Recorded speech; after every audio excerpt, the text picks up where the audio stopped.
I caught my wife showering with another man on her birthday. So I did this to them and got my sweet revenge. D-Day +3. I caught my wife on her birthday. Tuesday was my wife's birthday. I took off early and picked up flowers for her so I could surprise her. But boy did she have a surprise for me when I walked in the front door. There were clothes scattered from the front door all the way to our bedroom. At first I couldn't understand what I was looking at, then I realized it was men's and women's clothes. Apparently I got home right after they got through having a little fun, and they were in the shower. I can hear them laughing and giggling about how great it was. I was so freaking numb at that point. I took a step back and went into the living room and sat on the edge of the couch for a couple minutes. My mind was just racing, then I saw all his stuff lying on the floor. I picked up all of his clothes, took him out to the driveway to jump charcoal starter fluid on them, and set fire to his stuff. The only thing I did not burn were his keys and his phone. When I walked back in the house, my wife was standing there in a towel, just staring at me with a stupid look on her face. I told her happy birthday. She just started crying. He comes walking out with a freaking towel wrapped around him. I told him to get the hell out of my house before I beat him up, because at this point, I'm just about to lose it, and he starts looking for his clothes. I told him that they were in the driveway. He goes to the door and sees his clothes burning and screams.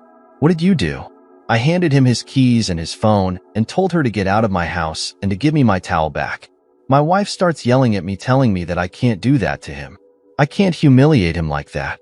I look at her and tell her, you didn't have a problem humiliating me. My wife looks at him and tells him that she will get him a pair of sweats. I told her if he touches any of my stuff, I will beat him up, and she said, you can't do that, you can't send him out there like that. I said, stop trying to protect him. What about protecting me? She just gets this blank look on her face like she didn't understand. The guy starts walking towards me saying he wants a pair of pants. At least I told him no, get out. That's when he tried to grab my arm. So we got to take home a black eye along window pants. What a freaking disaster. Just because I wanted to surprise my wife on her birthday. I'm so numb right now. I don't know what to do. I guess this is an update a little bit more about us. I'm 36. She's 38. We have a 16-year-old daughter. I kicked my wife out on her birthday. She's living with her mom, who is also a cheater. I have not spoken to her since Tuesday. She's been blowing up mine and our daughter's phones. I had to explain to my daughter what her mother did not in details, but just that she cheated. She is so heartbroken and angry. I retained a lawyer this morning. I finally texted my wife and told her I retained a lawyer. And I will meet her later on today so she can try to explain herself. This is probably a bad idea, but I need answers. Is there a standard list of questions that I should ask? Because right now I can't think clearly. Whenever I found them, they were in the shower. It was all steamed up, so they didn't know I was standing at the doorway, and I could hear them laughing and giggling. I texted her and told her I did not want to meet up today. I just can't stand to look at her yet. She started blowing up my phone with phone calls and texts swearing that she can change, saying that she's already gotten rid of him, whoever he was. I did tell her not to delete a damn thing from her phone. I want to see all of her texting with this guy. Alright, let's see some top comments. First, be prepared for the lying, gaslighting, blame-shifting, rug sweeping, projection, crying, putting the burden on you to fix the relationship, etc. Look at the 180 approach, which is meant to address ways to cope as for what to do first. And I know this is harsh, but if you have kids, get your DNA tested, also get STD tested for you. Second, talk to a divorce attorney. You don't need to file a divorce, but you should know your options. She cheated and divorce is a possible outcome of this. Find out if divorce is a better option. Third, think about what you want now, and in the future your marriage vows are broken. So you are no longer honor-bound to keep your vows. If you wish to forgive her, then be prepared to honor your vows again. Until then, they are broken. Fourth, start hitting the gym and refocus on yourself. You may be back in the singles market, and you want to be the best version of you if that happens. Fifth, if she is seriously willing to do anything, get a post note. Let's see if she is truly willing to do anything. Sixth, get the hell out of there and talk to friends and family. I know you don't want it to avoid embarrassing your wife, but let's be frank. She embarrassed herself. Don't take this one moment of honesty to paint her with the color of being an honest person. Seventh, make sure you record all your conversations. She will claim physical and mental abuse. While I enjoyed reading what you did with AP stuff, it doesn't help your case. 8th, read Leave a Cheater, Get a Life. If you can afford it, also look to individual counseling. If you want to say the relationship, worry about marriage counseling after individual counseling. 9th, don't play the pick-me dance. Also be careful with hysterical bonding. 10th, you will want to know the truth. Make her write everything down, the entire affair. But no, you will never get the truth. To every question, her answer will be I don't know and other lies. 11th, put a hold on some of your bank accounts and credit cards. Cheaters sometimes pull out money getting ready for exit plans. Alright, next cheating story. My girlfriend cheated on me after I took her in. I'm a 19-year-old male, and she is a 19-year-old female. We have been dating for 2 years until about in April her and her dad got into a physical fight, and she asked to move in with me. I'm living with my parents, and my room was nowhere near big enough for her and her stuff. But I told her yes because I couldn't turn my back to the love of my life. It's a backstory. We started dating our sophomore year. I was depressed and a disaster because of multiple bullying and harassment incidents during the fall.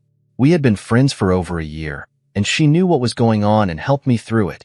Before I knew it, I became madly in love with her, and everything was amazing. But for now, looking back, she was very controlling.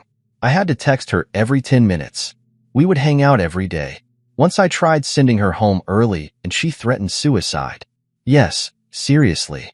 I want to say all the red flags, but I have to be brief. Some issues at my home rise up. Mom is a hoarder, so I am butting heads with her and my dad since I want them to start clearing their stuff. The clutter was so bad that I just ended up withdrawing from college for the fall, just because I couldn't focus on school. Sadly, my girlfriend was having a hard time as well. I tried everything I could for her for things to be somewhat normal. My family loved her despite our flaws. She was one of us. At the time, I didn't know if I'd go back to school next semester or save up for next year. Since my parents threatened not to pay so much, I stopped speaking to them for about 3 weeks. During this period, crap hits the fan. I found out my girlfriend is sexting a coworker. She works at a Chipotle. He joined the Marines and got shipped off 2 weeks ago. I found out on 10/27, about 2 weeks after we celebrated our birthdays with dinners, and this guy was there. She threatened suicide after I told her I needed to stay at a friend's house. She threatened to cut herself with a box cutters. No, I'm not ducking, kidding. I told myself we can work through this, things just aren't normal right now. But it'll take a little bit before things normalize with my parents. She tells me about 2 weeks later that she can't take it anymore, and we'll be going back home for a couple days. A couple days turns into weeks, and during that time, I still had all of her belongings in my room. I thought she just needed to alone time to sort herself out. Instead, she took this time to cheat with the guy instead of shipping out. I thought she just needed alone time to sort herself out. Instead, she took this time to cheat with the guy shipping out. She threw away our relationship and destroyed my soul. Since then, I have been a disaster, but my friends are all helping me out a lot. I have reoccurring nightmares, and with how controlling she was, I feel like my life is directionless now. We spoke about having kids. I was almost married in October when I tried to join the army. Why did she just throw away my love? She was crazy at times, but I thought she loved me and I loved her. Now that's gone, and with the pandemic, I just feel disgusting. Alright, next cheating story. Husband cheating for 5 years with the same woman while getting married and having a planned child with me. It has been a week since I, 29 female, found out my husband, 30 male, has been cheating on me again. I'll give it a little background. My husband and I were together for 4 years before he proposed. There was another 4 years before we got married, then another 4 years before we had our baby. We had been together almost 13 years. We found out my husband had depression in the beginning of our relationship. He would always have to be stoned. This was his way of coping with it. We were teenagers still, and I didn't see it as an issue then. We were living together, and after being together for a year, there were some red flags like him lying about random stuff, taking rent money for weed, and just being distant. He lost his job eventually, and he shut down. My dad, his grandma, and I were the ones coming up with rent money. He never tried to get a job, and that's when he stole the rent money. All in all, we lost our apartment and had to move in with my dad in another town. So 3 years into our relationship, we were trying to get back on our feet while living with dad. I stopped smoking because I wanted a better job to support us. This is when we grew apart. At the time, I didn't know that I felt like our trust was broken. I just wanted to make him happy and take care of things. I learned later that he felt like I abandoned him then. He wanted me to smoke with him still, but I didn't want it anymore because I didn't like it. He went to community college and worked part-time. That's where he met the other woman. I worked and paid for almost everything. He proposed in 2012 before he met her. But we had a long engagement and we never worked on our issues. After 7 years together, we set the date in 2015 to be married in 2016. 2 months after setting the date, he took his emotional affair to a physical one. I didn't know this, but she smoked with him after work and school. That's how they got close. Fast forward to 2 years after we are married. That's 3 years into the affair. My husband is even more depressed. He was talking more and more about suicide. I thought it was about him failing classes and him not being where he wants to be in life. I reassured him things will work out. We are still living with my dad. I have worked my way up to management. My husband is still at his crappy job making no money and failing school. The affair was affecting his choices. For example, he took all of our tax returns and spent it on a car. He couldn't afford it was the same type of car the other woman had. They would mostly smoke and take day trips to places too. Most of these trips took place when he should have been in school. So he was failing because of her. Over time, the other woman was demanding more from him. He tried to break up with her multiple times, but he always came running back. I found out about the affair because he gave me a pill saying it was a prenatal vitamin at the time. I wanted to start a family so badly, and he used that excuse to give me an antibiotic for any STDs. He slipped up one time with the other woman and didn't use protection. So he gave me the pill just in case. I Googled the pill and confronted him. He finally told me everything. I was devastated, but I wanted to save our marriage. We were Christians, and I believe we are bonded together beyond that. I love him with all my soul. So he ended things with her that night in 2018, all of 2019. We worked on our marriage. He didn't go back to her yet. It was the worst year of our lives. He went to therapy for about 5 months to figure out why he did what he did. Ultimately, it had to do with him being abused at 4 years old. Shortly after the abuse started, he was taken from his mom and sent to foster care. He says that the abuse changed his mind to think more about sexual things, and the separation broke him. He compartmentalized his feelings after that. He never felt loved and didn't really feel it for others. He was always ready to break bonds with people. He had a lot of sex partners at an early age, and he never broke up with anyone. He would just cheat, and people would leave him. That's why he didn't expect me to stay. He says he loves me more than he has loved anyone. It's hard though because he describes love like he doesn't know what it is. We think he might be a psychopath. However, he does feel guilt and empathy. It's just like he is another person when he cheated. He tells me he splits himself into 2 people. He said he broke himself, that he felt distant from God. But with me, he felt like he was doing the right thing. We know he uses weed to escape reality, and the affair is like that in a way. He said it never felt real. There were a lot of fights still about me not trusting him yet. He would get suicidal often because he said I would never be the same person. He said I died the day I found out. I feel like I did too. I couldn't remember who I was before. I feel like I have PTSD from it all. We still try to get things better. That summer we joined a church and got baptized. I felt better, like we were recommitting to the marriage in January of 2020. He said, let's try for a baby. I really thought he was better. That him suggesting it at all said a lot about how far we have come. So we did, and I got pregnant immediately. Little did I know that he started pursuing the other woman again that same month. He told her I was pregnant immediately, and she was pissed. That slowed their relationship down a little bit. Few months into the affair, it got physical again. After our baby was born, my husband was with me all the time. After 2 weeks, he went back to work with an extra day off for family bonding. Soon he started working on his extra day off more and more. He wouldn't actually work. He would see her. I found out a week ago because I looked at his credit card and saw that he was in another town when he should have been at work. I called his work, and they said he wasn't there all day. So I called him over and over. When he answered, he wouldn't tell me where he was, and that night I confronted him. He was adamant about not telling me. He said everything's okay and not to worry. That was his way of telling me that he was going to end it and to pretend it never happened. I finally got most of the details of the affair that night. He was mad that I called his work and snooped through his finances. He was over it all. He said he can't go through another year of hell and that I won't change. He was ready to leave because he had no hope that we could recover. I still wanted to try because we had our baby now, and I wasn't ready to let the other woman win. Also, he wasn't really trying to leave me for her in that moment, more like leave this earth forever. He didn't break it off with her that night because she knew I found out and blocked his number right in front of him. She told him that she's going to enjoy the holidays with her family and she can't do that crying and be depressed. So he said wait until January to deal with everything. I gave it a day and I was just getting angrier. I felt like he was still deciding on who to choose. I asked him more about it. All he explained that he wished he could have both of us because he feels more stable. He said there's a side of him that has bad thoughts that without her, he might do something worse like pick up random girls in bars or dating apps. He says with things the way they are, his thoughts are content. He told me honestly, he can't trust himself.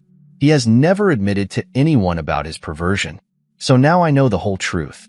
I said he needs to get help with all of his issues if he wants us to be a family. He doubts it will work, but it's willing to go in January. I gave it another day. I got tired of his defeated answers. I said I wanted a separation, that he can work on himself, and I could use the space to clear my head. I'm a very emotional person, but I talked my emotions away to have a logical conversation about our family. I said we can co-parent. He's free to try things out with the other woman, but that would probably end any sort of reconciliation for us. That if he's with her, he can't bring the baby over to her house yet, and I wouldn't keep him from the baby. He was tearful but really thinking about the options. The only point he started to downright refuse the separation was when he started to think of me with other people. He sort of sounded like confused that I wasn't going to wait for him to come back. He thought that separation meant divorce wasn't an option, that I was always his wife while he figured things out. He said he only wanted children with me, that I was his dream girl. I explained I wouldn't be the other woman and our child isn't going to be subjected to witness this dysfunctional, destructive relationship. I said pack your things. He still had to leave even if he wasn't going to be with her. He was distraught. He started to pack, but started to say he's going to make it right. He asked if I wanted to find a body or not. When he gets like that, it's hard to talk him down. I've had to stay up all night and block the door so he didn't kill himself. I have found him hanging in our closet before too. I know he's serious. So at this point, I told him crying saying stay, and we will work on things. After all this, he has been an amazing husband and father. He's 100 on board with going to therapy and being an open book. I can tell he sees me in a different light. He told me he was scared of losing me, that there's a spark every time we kiss and touch.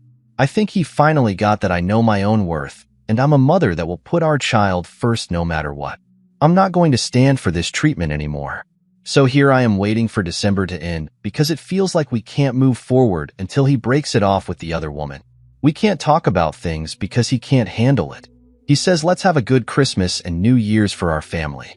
I feel dead inside. The love I have for him feels numb or blocked, like I can't deal with any feelings until this affair is over. Only anger seeps out. I find myself ignoring him. I feel exhausted being around him, especially because he won't give me access to his phone records or bank statements. Not until January. I still think he's waiting to see if I get better, like he wants me to show him I can get over it and love him like I did before. I honestly don't know how I feel about him, but it might be because I can't express my feelings and begin healing from this. I do know that I put my faith in the Lord, that this is shaping who we are as people, that maybe this is the only way to save my husband from his destructive behavior because I doubt the other woman would help him get the help he needs. I also think our baby was always going to exist, so us having the baby then splitting up could also have been his with a capital H will for us. I want to truly forgive him. I don't like the person I'm becoming. I'm angry, jealous, and have a hardened heart. So I need to move forward before I lose my mind to this void. I ultimately don't want my baby to grow up in a broken home, but I will do what I must. I also don't want my husband to die. He told me even if he went with her, he would inevitably kill himself because of what he has done to his family, that he would be leaving a lie. He says we are his dream, that his true self only wants us.